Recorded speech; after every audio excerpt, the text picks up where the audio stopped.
over about a week ago, or almost a week ago now, NBC News decided to do something that was utterly ridiculous and not well thought through.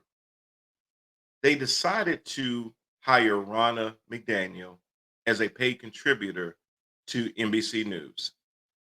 For those of you who don't know who Ronna McDaniel is, Ronna McDaniel, previously known as Ronna Romney McDaniel, was the head of the Republican National Committee, who recently was asked to step down and clear the way for Michael Watley from North Carolina and Donald Trump's daughter-in-law, Lara Trump, so that they could become more Trumpier and make the RNC more of a Trump committee.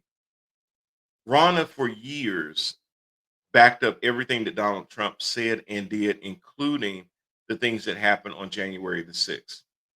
She was even on phone calls with Michigan officials telling them not to certify the election, that they would even get lawyers for them.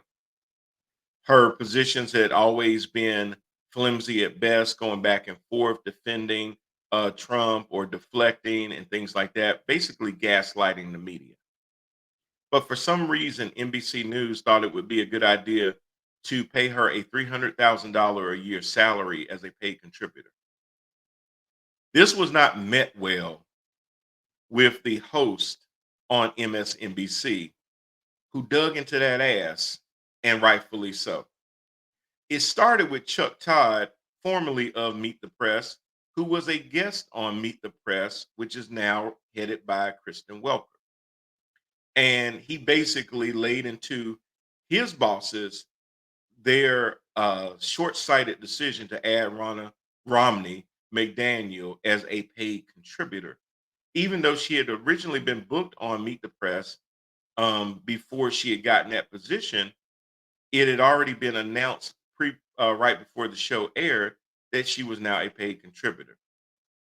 Being a paid contributor means that you are offering your thoughts and opinions, but you're being paid by a certain network to do so. So where did her loyalties lie when she made the comments that she made?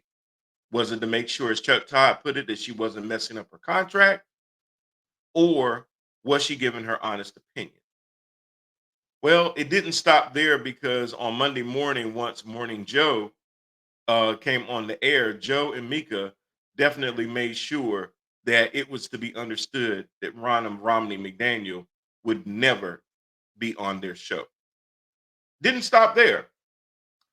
In the afternoon, once Nicole Wallace came on, she dedicated well over half an hour into basically lambasting her bosses about their short-sighted decision. Once Ari Melber came on, same thing. Once Joy Reid came on, the same thing. Once Chris Hayes came on, the same thing. I'm sorry, it was Monday. Once Jen Psaki came on, same thing. Once Rachel Maddow came on, oh, Rachel went all in. And then finally, Lawrence O'Donnell came in at 10 o'clock and did the exact same thing. So all of these hosts cited their concerns. Now, don't get me wrong. We have seen plenty of times where folks leave one arena and go to another. MSNBC is no different. Jen Psaki was Joe Biden's press secretary. Simone Sanders was Bernie Sanders and Kamala Harris's communications person.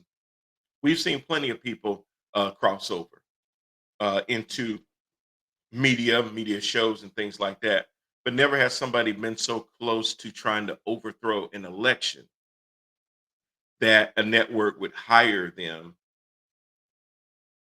to be a paid contributor. Well, after all of the backlash, it's good to hear that NBC News has reversed course and decided not to proceed with Ronna Romney McDaniel as a paid contributor, but they will have to pay her out, and she may take them to court for breach. She even lost her contract with CAA agency, talent agency, once they lost that contract. So she even got dropped from her agency. So I'm sure this is not going to be the last that we hear of Ronna Romney McDaniel. But what really burns me is the media's short-sightedness of thinking that they always have to have both sides represented around the table. We don't need to hear from insurrectionists as to why they think they need to throw over this country. What we need to do is get out and vote and make sure that these people never, ever get close to power again.